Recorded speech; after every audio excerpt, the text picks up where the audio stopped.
Hey everyone, this is a bit of a follow-up video to my last video, which was about my new 3D printer. I did a few test prints during the first week of having it. I know it's been a little while since I did that video. I just haven't really got around to doing any follow-up, which I'm going to do today. So basically what happened was I did test prints from the SD card using the supplied filament. So I did print every single print from the SD card. So it's like, this one is the Hue bar, I think it is, on the SD card. Probably won't see, but there's tiny little bits of stringing just on there. Can probably see it a bit better on the owls. Let me just see if I can get a focus on. Okay, you might be able to see it there. There's a tiny little bit of stringing just in there and a bit up there between their ears. The same with the big hero. Just got stringing, tiny little bits, but not a major issue. Okay, so I did all of the files provided on the SD card, including like the overhang test that they provide. Came out pretty well, just using the filament that was supplied with the printer. And yeah, I just thought I'd do a test of everything on the card. Everything on the card does print with a raft. So yeah, looks like the raft's pretty easy to remove. I haven't removed any of them yet, just because I was going to do that as a little after thing. So I'll just hit this one. The raft peels off really well, and the base, though not amazing, yeah, it's not the base layer, but it's acceptable for the price this printer cost. After doing all of the test prints on the SD card, I printed the all-in-one 3D printer test micro, which I'll put the link in the description below. This has got stringing tests, bridging tests, overhang tests, hole size tests. I haven't yet measured the hole, so I'm not totally sure if it's printing to the correct sizes. It's come out fairly well. There are small issues with it, but I can tweak those. The printer itself, you can't change your extrusion multiplier in the firmware. It's a closed firmware, it's not Marlin based. So any tweaks that you make have to be in the slicer and done individually. So I've just got a bit more experimentation to do with that. I have had one failed print with it so far, which is this lovely Tangler filament. This was for a TL smoother holder to go in the main control box.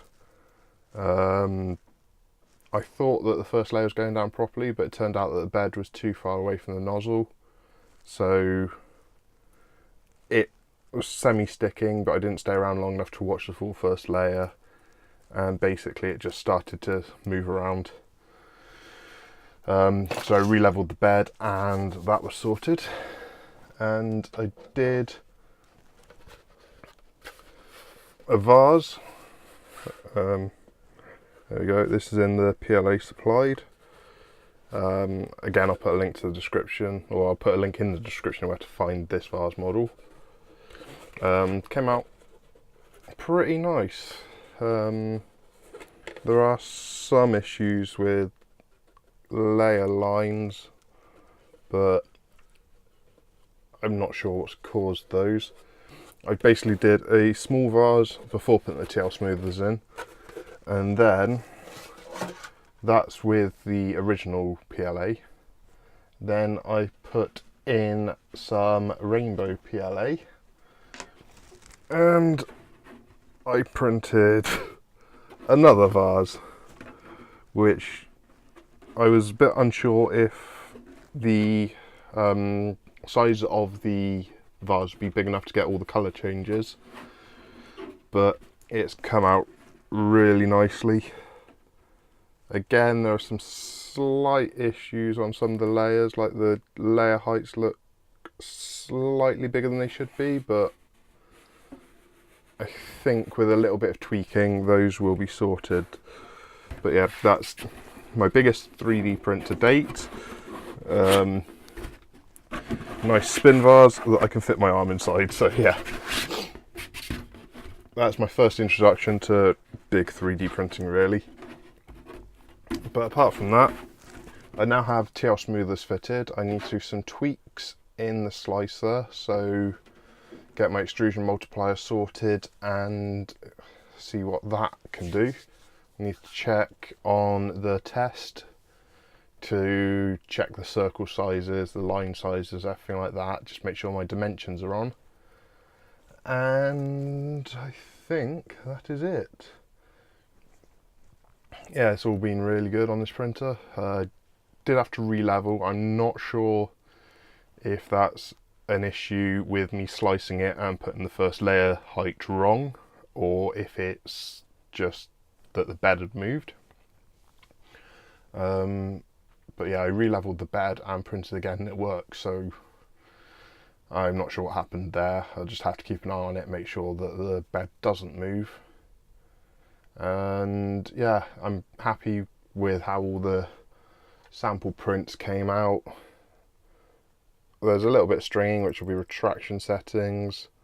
Some of the layer lines aren't the best, but that just needs a bit of a tweak. And yeah, for the money, I'm pretty happy with the printer.